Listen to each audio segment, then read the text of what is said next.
Hola a todos y bienvenidos a un programa más de Efecto Tamagotchi, el podcast donde repasamos la cultura pop de los años 90. Como sabéis, este programa nace del libro también titulado Efecto Tamagotchi, que edita Héroes de Papel, y sirve para ampliar lo que podemos leer entre sus páginas. En esta ocasión vamos a hablar de algo que todos los que crecieron a finales del siglo recordarán a la perfección: PlayStation. Pero no hablaremos de la consola en sí, sino que nos centraremos en lo que vienen siendo sus dos mascotas no oficiales, Crash Bandicoot y Spyro. Para hablar sobre esto y mucho más, porque hoy será mucho más, hoy tengo el placer de presentar a Rubén Serrano, periodista con el que trabajé en Playground y buen amigo, especialista en temática LGTBI+, y líder de opinión, que esto lo he puesto yo, que no sé si tú estás de acuerdo, con una gran experiencia en medios de comunicación. Así que bienvenido, Rubén. Bienvenido, ¿no? Gracias a ti por invitarme y por joder esta pedazo de propaganda que me has hecho. Gracias, ¿no? El placer de conversar y chismorrear es mío también. Y yo soy Juan Carlos Aloz y esto es Efecto Tamagotchi.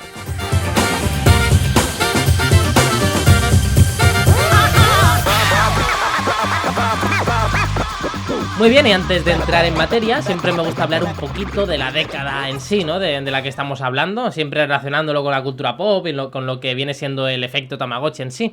Así que, ¿qué fueron para ti los 90, Rubén? Ostras, bueno, pues aparte de ser la década en la que nací, porque soy olímpico, soy del 92, creo que, o sea, tanto me ayudó para construirme a día de hoy, porque justamente no creo que cuando pienso en muchas cosas que hago o ideas que tengo al respecto, siempre hay algo que me marcó de esa época. Y viendo un poco tu libro, porque debo admitir que le he echado un ojo en exclusiva, o sea, es que verdaderamente son todos estos referentes que me han marcado tanto la adolescencia como el imaginario de compañerismo o de amistad o de buen rollismo, ¿no? Viéndolo, se debo admitir que para mí los 90 son dos cosas. Una cosa es Digimon, y lo siento mucho por los fans acérrimos de Pokémon, que yo también he jugado, pero creo que es eso. Y me ha gustado mucho porque suelo asociarlo, o sea, creo que si hay una serie que me ha acompañado, que sí que es Digimon, otras Embrujadas. ¡Qué maravilla! Sí. Una maravilla, y me ha encantado verla aquí porque no me esperaba que tuviese pues cabida, ¿no? Porque siempre está toda esta ficción de, bueno, cosas de mujeres, de líos, de faldas, de jijaja, pero creo que justamente en Embrujadas habían muchas cosas que iban más allá, como el poder de la familia, ¿no? Y el quererte y el acompañarte, y eso creo que está muy bien puesto ahí. Y debo admitir que has recuperado algo que había olvidado por completo, así que gracias por poner lo que son la serie de Gárgolas. Una maravilla, sí. La cito siempre que puedo porque me parece un fenómeno brutal, porque, o sea, de repente en Disney, cuando estaba en su época culmen en el cine, ¿no? En los 90 por fin recuperaron, ¿no?, el espíritu que quizás se habían perdido en las anteriores décadas. En la televisión pues comenzaron a hacer cosas como Gárgolas, como La Banda del Patio y otras cosas, pero me parece un fenómeno brutal porque era una serie con una profundidad muy muy grande, con una estética... bueno, era muy de la época, era muy gótica, que era lo que se llevaba también mucho en los 90 con Tim Burton y demás, pero quizá no era tanto para nada lo que se estaba haciendo en Disney, y triunfó como la espuma, obviamente, todo el mundo la puede recordar. Quizá no es una serie de estas que lo primero en citar, ¿no? Quizá no vamos más a Digimon o a cosas así. Exacto. Pero estaba ahí y casi todo el mundo que de nuestra época que he preguntado la conocía, o sea, que marcó mucho. Y sobre Embrujadas, que estabas comentando, también... bueno, eso es algo que quería hablar ahora un poquito contigo, pero hubo un gran camado de series, ¿no? Como puede ser Buffy Cazavampiros también, Xena Princesa Guerrera, Embrujadas mismo, y bueno, incluso también en alguna animada como Piperán, habían varias que bueno, estaban protagonizadas por mujeres, pero que iban un poquito más allá, ¿no? No era la típica cosa de mujeres que se casan y que tienen que vivir por el marido. Bueno, ya me entiendes un poquito, que iba sobre todo por Buffy, es el ejemplo más claro, pero que iba un poquito más allá. Yo creo que aquí comenzó de alguna forma, si bien obviamente viene muy de lejos, pero sí que en la cultura pop más general, aquí comenzó lo que, bueno, ahora hemos acabado viendo con el Me Too y con todo esto, ¿no? Sí, no, yo creo que a día de hoy no me extrañaría que si hubiese un revisionado, sí se remarcaría que, por ejemplo, en Embrujadas, ¿no? Por centrarlo ahí, había un amor romántico y un amor patriarcal y un amor dependiente fuerte, pero al mismo tiempo creo que había algo que también se ve, por ejemplo, en Big Little Lies, ¿no? Que es la sororidad, ¿no? Y la hermandad, a pesar de toda la mierda que que pasamos, que muchas veces no es mierda que nos hacemos las mujeres a nosotras, sino que viene provocada por causas masculinas y falocéntricas. Aquí estamos todas juntas y nos protegemos y nos cuidamos, y eso creo que se ve muchísimo entre las hermanas con los hijos, ¿no? Y además creo que no hay nada más poderoso que ver a tres mujeres destruir a demonios que en su mayoría eran casi siempre hombres, ¿no? Eran hombres casi siempre, sí. No era lo típico que como Wonder Woman es mujer, le vamos a poner a una mujer de villana, ¿no? O sea, aquí normalmente se reflejaba mucho esa lucha de sexos, que si bien, como dices, obviamente era una visión muy noventera, que es donde se mantenían muchísimas cosas del siglo XX, sí que yo creo que aquí iban marcándonos, sobre todo, ya no tanto a la gente que hizo esta serie, quizá, ¿no? Sino a la gente que de pequeñito ya podíamos ver estos referentes, ¿no? Quizá hayamos crecido con una visión un poquito distinta. Claro, y yo, quizás por llevarlo un poco al tema más de animación, cada vez me aparece más en Twitch o en post de Instagram, y es la madre de Angélica de Rugrats, no recuerdo su nombre ahora. Sí. ¿Verdad? Era como el prototipo de mujer independiente, sola, y bueno, sí, estaba con este... Está con el marido, pero que pasaba de ella. O sea, se veía estos problemas que tienen entre ellos, muy claro. ¿No? De mujer independiente, y llevo mi vida y creo que eran cosas que estaban ahí y que no veíamos, y que ahora en retrospectiva dices, ostras, habían cosas muy guays y muy potentes, ¿no? En los 90. Pero no te vayas a la madre de Angélica, la de Philly Lil, era una mujer grande y fuerte que tuve, y al lado de un enclenque que era, bueno, al final era la que llevaba un poquito, no sé si la expresión está bien, pero los pantalones en la relación, y los hijos, los gemelos, no se diferenciaban en nada por el sexo. Además también teníamos a la propia Angélica, ¿no? Que ejercía un poco como villana, pero que al final era una persona como eso, como muy independiente, muy que tenía problemas por sus padres, obviamente. O sea, todo esto iba mucho más allá, Ragrat, si quieres pararte aquí un poco. Pero es verdad que en estas visiones la verdad es que iban mucho más allá de lo que se puede pensar en cualquier serie en un principio, ¿no? Que tú la veías y simplemente te lo pasabas bien, pero es que rebuscabas un poco, y es lo que pasa con casi todas las series y videojuegos, incluso de los 90, si encuentras cosas mucho más portentosas, ¿no? Sí, no, y se empatiza, no sé, que en ese aspecto creo que estaba muy bien conseguida. Y bueno, ya que te tengo a ti como experto sobre temas del colectivo LGTBI+, pues quería preguntarte también, o sea, yo también lo nombro un poquito en el libro, sobre todo por la serie japonesa que nos llegaron, que también nos aportaba una variedad de tendencias, de géneros, de como queramos llamarlo, muy distintas, ¿no? ¿Qué pasaba también con este colectivo en las series, en las películas que consumíamos en esta época? Y fíjate que creo que el referente más abierto que tengo de cierto homoerotismo, ¿no? Que después... investigando vi más, pero yo siempre le había visto a Yu-Gi-Oh! algo, no sabía exactamente qué, ¿no? Y después, para mí, se recordaba perfectamente a Ojo de Pez, ¿no? Que era también el villano de Sailor Moon, que por aquella época, pues... Aquí se cambió para que fuera... Aquí, bueno, los primeros villanos, que este no era Ojo de Pez, eran dos, que se cambiaron porque como que eran hermanos, pero en un principio eran pareja homosexual realmente en Japón, y no pasaba nada, porque si bien en Japón el machismo está muy arraigado, en estos temas pues está no más avanzados, pero lo tienen más normalizado, les da más igual de alguna forma. Hay más apertura, eso es cierto. Y bueno, sí, yo creo que no, por aquella época leeríamos a Ojo de Pez, ¿no? Como travesti, quizás hoy ya hablaríamos de personaje trans, ¿no? Por este destruir el género, y hombres esto y mujeres esto, y vamos más allá. Y me has descubierto la serie Ranma, la desconocía por completo, y... Esta es una fantasía. Y estoy por echarle un ojo. Es de la propia creadora de Inuyasha, que imagino que esta serie la conoces un poquito más, y que ahora está en Netflix. Y es que si bien todo lo que tenía era muy tradicionalista y casi homófobo, es verdad, pero ya solo que una serie así triunfe es que es una muy buena noticia. Además, creada por una mujer, que no era un hombre que está detrás, ¿no?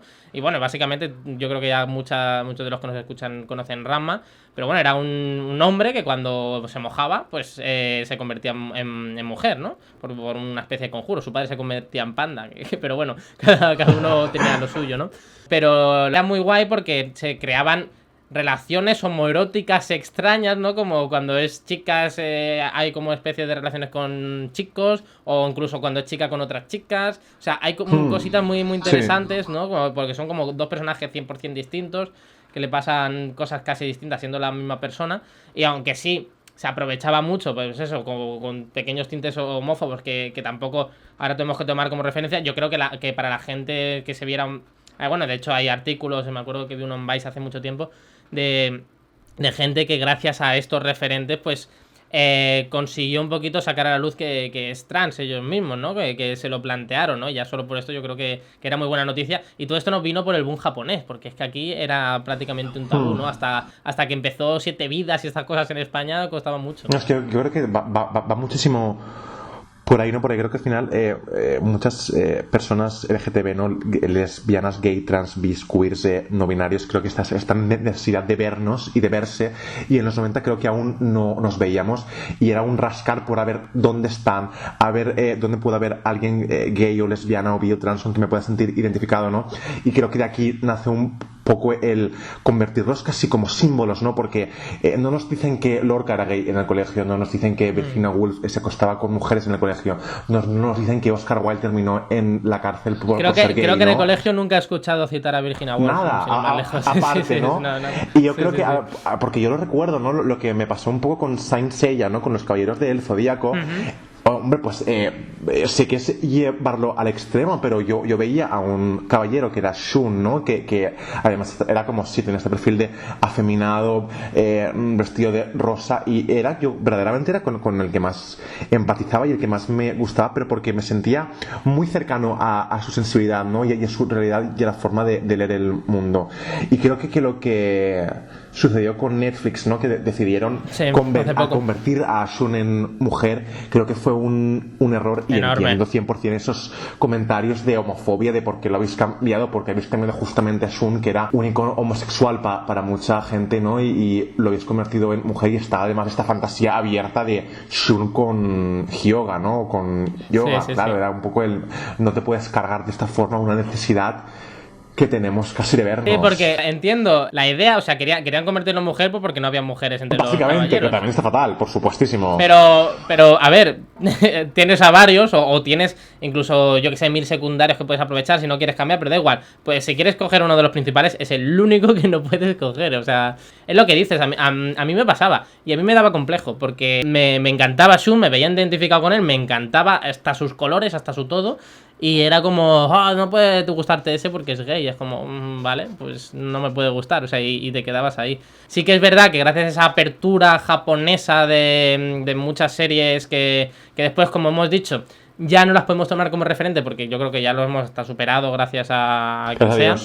Pero que en esa época era de lo poquísimo que había para tener como referencia tanto de feminismo, como hemos hablado, como de colectivo LGTB, ¿no? Sí, no, y además yo creo que lo principal es que estaba ahí, ¿no? Y el hecho de negarlo, ¿no? O de querer taparlo, en plan, ¿cómo te puede gustar esto, ¿no? O de reducirlo a esto es una cosa de mujeres, ya da una señal clara de la sociedad machista y sexista en la que estamos, ¿no? En lo que es diferente a la norma de varón heterosexual blanco, es mal y es negativo y es inferior, y no, son historias tan legítimas como las demás, y tienen que estar, porque hay personas que somos así y que no entendemos lo que pueda sentir un varón heterosexual blanco en sí, ¿no? Con lo cual las historias de mujeres tienen que estar, las de personajes LGTBI también, porque somos una realidad muy diversa, ¿no? Y no somos un patrón solo, y yo creo que el papel de estos juegos y de estas series era darnos un abanico de posibilidades que no veías ni en medios, ni en prensa,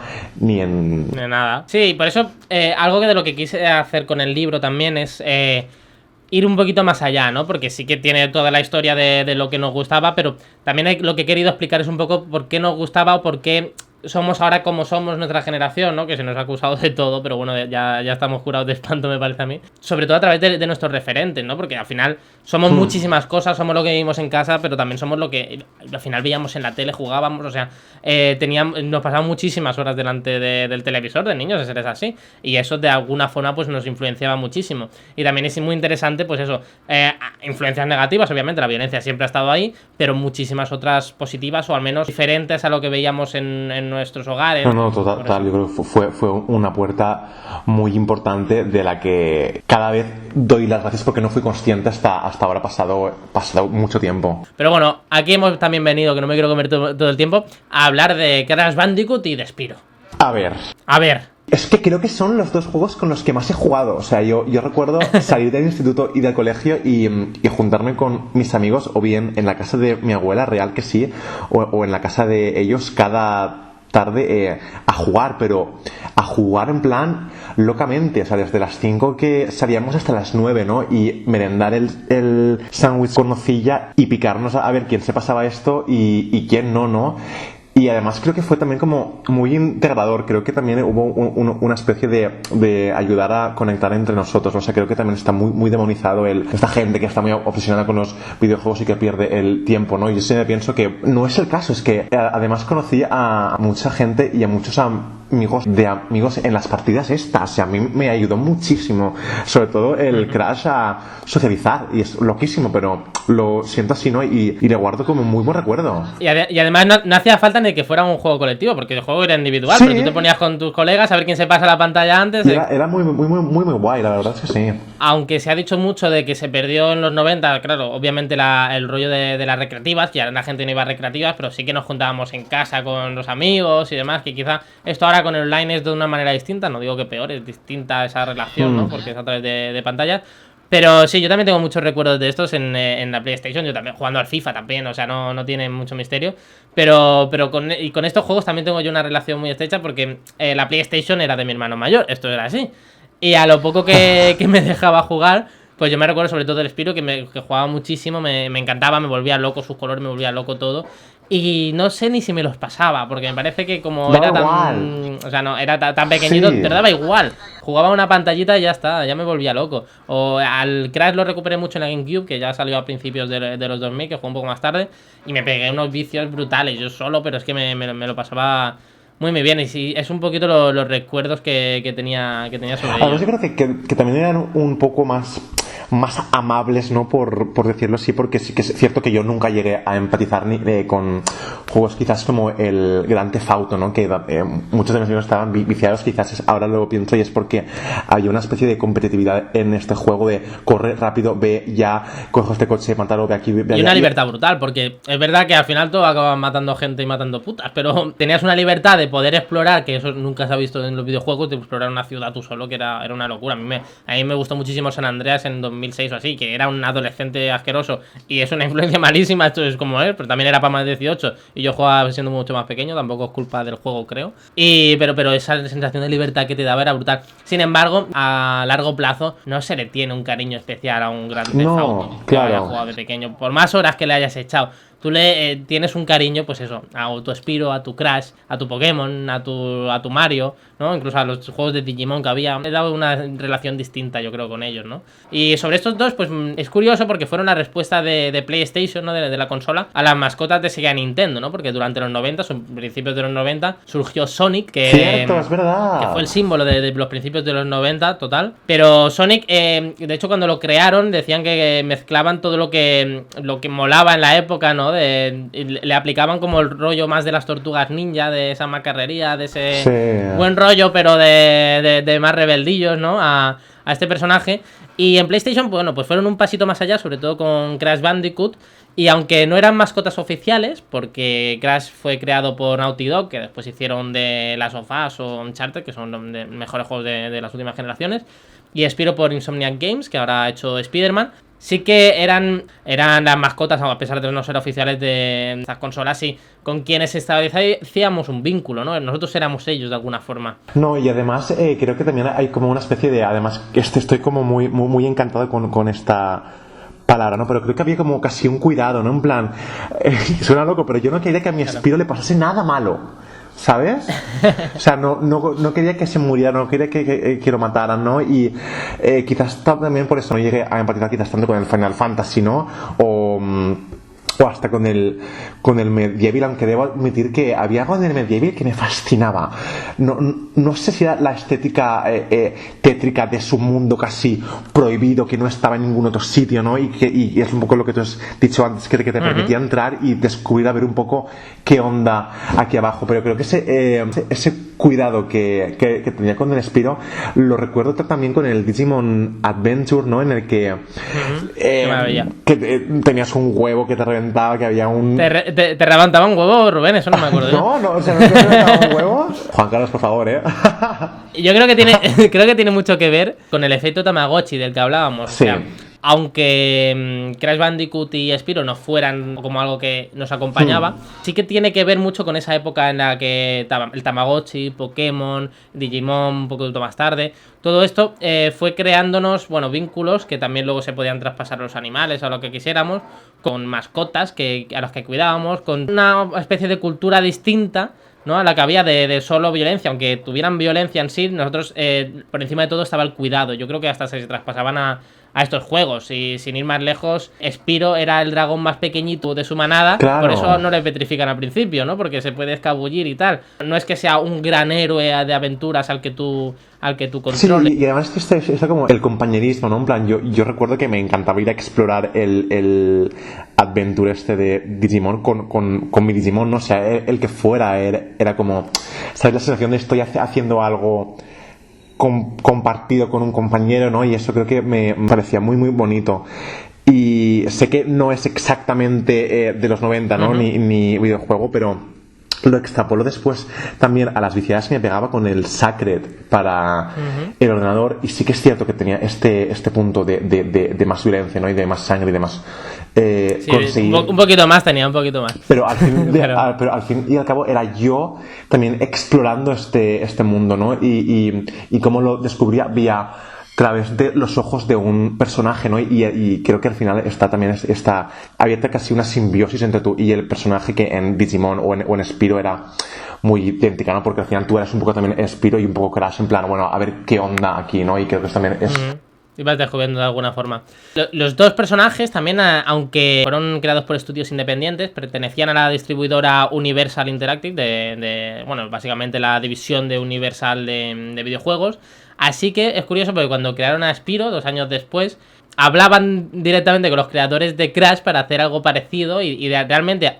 Aunque tenían los elementos básicos, que eso es lo que nos ganaban a todos, que eran parecidos, al final lo bueno es que también se diferencian mucho estos dos juegos, triunfaban por igual, y bueno, se ha visto hace muy poco, acaban de redactarlo, tanto la trilogía original de Crash como de Spyro, y han sido unas ventas brutales, que es lo que dices. Si ahora haces un remake de los GTA primeros, pues tendrás tus ventas, y aunque el GTA V es el juego más vendido de la historia, yo creo que la relación que establecíamos con estos personajes nos hace que muchos años después queramos volver a ellos. Es como que nos trae algo bonito, algo en el que tú te lo pasabas bien sí o sí. Yo creo que ahí deben estar justo lo que decías, no es tanto melancolía sino nostalgia, ¿no? El querer recordarlo como, bueno, esto forma parte de mí, y el revisarlo ahora creo que es muy chulo, ¿no? Y positivo. Y creo que quizás también ahí se entiende un poco esta explicación de el querer revisionar a todas las películas de Disney, ¿no? Que es como, vale, sí, está con la excusa de lo hacemos con acción real, pero al final del día lo que subyace es vamos a recuperar esta historia que tanto nos marcó en los 90 o en los 80, ¿no? Con lo cual creo que aún sigue un poco este estilo de no es explotar una historia, sino darle una segunda vida, porque tiene mucho más que aportarnos. Y creo que el crear esa narrativa, sobre todo con las nuevas generaciones, puede ser súper positivo, ¿no? Porque también crea un punto de entendimiento entre las personas, claro, ¿no? Entre ellos, y bueno, que no es que tú y yo seamos unos viejos, no, pero somos unos mozos pero jóvenes. Yo ya hablo con niños y me siento como si fuera si tuviera 80 años estuviera ya en un geriátrico. De otro planeta. Volviendo a Crash, fue creado por los fundadores de Naughty Dog, de Andy Gavin y Jason Rubin. Y aquí buscaron un poquito como hicieron en Bob Esponja. En Bob Esponja lo que dijeron es: vamos a buscar al animal más raro que haya en el mar, ¿no? Y se encontraron con la esponja, que luego la pasaron a una esponja de ducha. Fue este proceso más o menos el que decía su creador, fallecido recientemente, que hicieron. Pues aquí fue un poquito igual. Tenían a varios animales raros, y uno de ellos era el Bandicoot, ¿no? Que era un animal australiano que conocían cuatro personas. Y buscaron, de la rareza de un mamífero que a la vez fuera conocido, buscar a este personaje. Yo creo que su diseño, bueno, habla por sí mismo. Que a pesar de que no es muy bonito estéticamente. Sí que tenía ese rollo macarrita que funcionaba muy bien en los 90, pero de buen rollo de que te apetece estar con él, ¿sabes? Totalmente, y además creo que lía un poco con lo que has comentado antes de Will Smith. No sé si es tanto el crear un personaje gamberro, sino crear un personaje simpático con el que todos nos podamos no sentir familiar, sino quiero estar con él, ¿no? Quiero compartirlo, quiero sumar con él. Quiero irme de cervezas con él, exacto, claro. Exacto, ¿no? Quiero encontrarme un amigo más digital y virtual que sepa que va a estar ahí cuando me apetezca encontrarme con él, ¿no? Ya sea 5 horas al día o una vez a la semana. Y creo que eso también es algo que se ha llegado a estigmatizar mucho, ¿no? Como una de las grandes críticas a los videojuegos, ¿no? Y es como, no, yo no estoy obsesionado ni estoy perdiendo mi tiempo. Al contrario, estoy buscando otra forma más de hacer cosas porque están ahí y no es peor ni es mejor que las otras, ¿no? O sea, salir a la calle o sea, leer al final lo de perder el tiempo es como, o sea, antes decían que si leías mucho, solo tienes que irte a los tiempos de Quijote o si veías mucho cine, perdías el tiempo y no estabas haciendo nada útil. Yo creo que esto es por el tiempo que tienen los videojuegos. Es una industria de 30, 40 años realmente. Y últimamente es cuando se está comenzando a considerar como cultura. Dentro de 2 décadas, cuando nosotros seamos más mayores, cuando la gente que domine el mundo de alguna forma, sea quien, que ya empieza a hacerlo, pero no tanto, sea quien mande, ¿no? Quien haya vivido con los videojuegos desde pequeño, sea quien tenga los mandos del mundo de alguna forma, esto pasará, o espero que pase, ya no se considere, no se estigmatice tanto, ¿no? Pero yo creo que por eso mismo personajes como Crash o como Spyro hicieron tanto, ¿no? Porque a pesar de que eran juegos simplemente para entretener, que no buscaban nada más con los niños, crearon un vínculo con las consolas muy, muy positivo, ¿no? Que no tenía por qué ser perder el tiempo, tenía por qué ser un divertimento, pero a la vez eso, crear vínculos, ayudar a aumentar tu percepción sobre la amistad, bueno, al final como todas las series de la época. Y así como Crash he creado, bueno, como un animal muy raro, con Spyro quisieron hacer lo contrario, ¿no? Dijeron, ¿cuál es el animal que a todos nos gusta? O bueno, un animal mitológico, que a todos nos encanta, pues el dragón, estaba muy claro. Pero hasta entonces, y hay pocos ejemplos, bueno, Peter y el dragón y alguno más, pero muy poquitos, los dragones siempre habían sido, bueno, monstruos, como claro. Los de Daenerys, o sea, vamos a quemar. Bueno, no sé si me callo aquí. Pero. me callo. Pero aquí lo jugaron muchísimo, bueno, con el rollo de que era el animal más pequeñito que había en la aldea. Que por eso sobrevive, de hecho. Con los colores, aquí contrataron a John Friorito, que era un diseñador que había participado ya en muchos juegos. Le dio unos colores brutales. Al principio iba a ser verde el dragón, pero pensaron que no tenía sentido. Lo hicieron lila, que era lo que llamó más la atención. Y sobre todo los escenarios del juego tenían un colorido brutal, que yo creo que eso hicieron que fuera muy distinto pues al Crash, por ejemplo, ¿no? Que además podías planear, las mecánicas eran muy, muy distintas, pero sobre todo eso que estabas en un mundo 100% aparte, ¿no? Estabas como si te metes en el país de las maravillas, que quieres encontrarte algo muy concreto, pues con esto igual. Estoy muy de acuerdo y además creo que lo que me flipaba de Spyro es que no era un ser malvado, ¿no? Que creo que rompía un poco con esta dicotomía que había hacia los dragones y bueno, o hacia cualquier ser maligno, ¿no? Que se pudiera haber creado por ejemplo en el terreno de la literatura o de la televisión, ¿no? Y al final creo que comparte un poco, quizás esto ya es un poco de baneo mío, pero comparte un poco el efecto Nemo, ¿no? Persona o ser no tanto marginal, sino que te pasa desapercibido porque no lo percibes como importante, ¿no? Pequeñito, con la aleta rota, no es el prototipo de dragón que tienes en la mente, y eso también suma empatías hacia la gente de, oye, pues qué guay, quiero conocer tu historia, ¿no?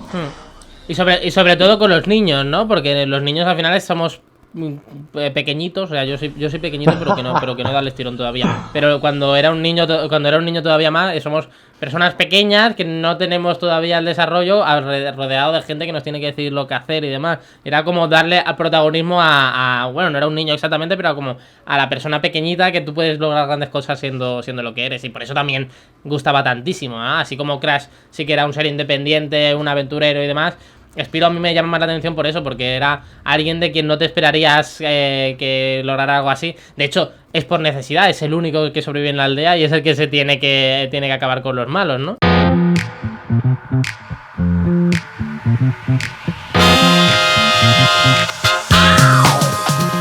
Ya lo siento, porque es que al final estos programitas son muy cortos, pero debemos terminar aquí, Rubén. Así que nada, me voy a despedir. Esto ha sido todo por hoy.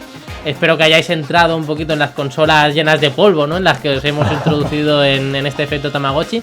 Y muchas gracias por acompañarnos en el programa.